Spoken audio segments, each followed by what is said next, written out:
జనం నిస్సహాయులైన సందర్భం. అసెంబ్లీలో నెత్తినోరు కొట్టుకుని ప్రజా సమస్యలు వినిపించినా పట్టించుకోని ప్రభుత్వం. తను కదిలితే కాసిన్ని సమస్యలైనా పరిష్కారమవుతాయన్నది వైఎస్ ఆలోచన. ఇలా పాదయాత్ర మొదలైంది. వెంటనే ప్రభుత్వ స్పందన మొదలైంది. పైకి తేలిగ్గా తీసిపడేసిన గుండెల్లో గుబులు. అది పైకి స్పష్టంగా కనిపించింది. పాదయాత్ర వెంబడి నిఘా నేత్రాలు. జనం స్పందనను గమనించడానికి అధికార పార్టీ అనుచరులు. మొదటి రోజే పాదయాత్రకు తరలివచ్చిన జనం, వారి స్పందన భవిష్యత్ రాజకీయాలకు చిత్రిక పట్టినట్టుగా కనిపించింది. జనం మొక్కును స్పష్టం చేసింది. ప్రజల మనిషిగా వైఎస్కున్న ముద్ర మరోసారి నిజమని తేలింది. 6 రోజుల పాటు 107 కిలోమీటర్ల మేర రంగారెడ్డి జిల్లాలో పాదయాత్ర చేశారు వైఎస్. ఎగుడు దిగుళ్ళు, వాగులు, వంకలు, మండే ఎండలు, వేటిని ఆయన లక్ష్య పెట్టలేదు. ఆశయం ఉన్నతమైతే అది ఆచరణలో ఇలా ప్రతిఫలిస్తుందన్నమాట. వైఎస్ తన పాదయాత్రలో రంగారెడ్డి జిల్లాలో అనేక విజ్ఞప్తులు విన్నారు. వినతి పత్రాలు స్వీకరించారు.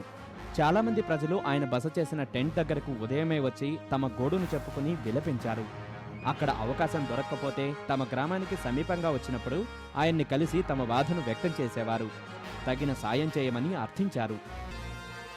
టెంట్ దగ్గరకొచ్చిన వారంతా మొదట కాళ్లు మొక్కి కన్నీళ్లు పెడుతుంటే ఆయన విచలితులైన సందర్భాలు ఎన్నో. వారి సమస్యల్ని దాటవేయకుండా ఆచరణ సాధ్యమైన పరిష్కార మార్గాల్ని చూపేవారు వైఎస్. రోగాలు, రొస్టులు, దారిద్ర్యం కష్టాలు, కరెంటు బాధలు, తాగునీటికి ఇక్కట్లు, ఇలా ఒకటేమిటి 1,00,000 సమస్యలు. నిజంగా అప్పుడు పల్లెలెలా ఉన్నాయంటే చెదిరిన గోళ్లలా.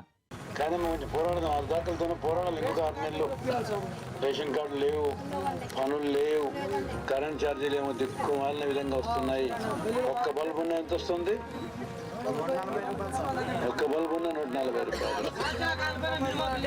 140 రూపాయలు ఒక్క బల్బు వస్తుంది. కొంచెం ఓపిక పట్టండి. సోనియా గాంధీ గారి నాయకత్వంలో నిర్మరాజ్యం వస్తుంది. కొంచెం ఓపిక పట్టండి. రంగారెడ్డి జిల్లా పాదయాత్రలోని ఒక విషయం స్పష్టమైంది.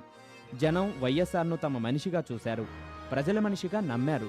తమ కష్టసుఖాలు తప్పక పట్టించుకునే మనిషిగా అప్పుడే తలచారు.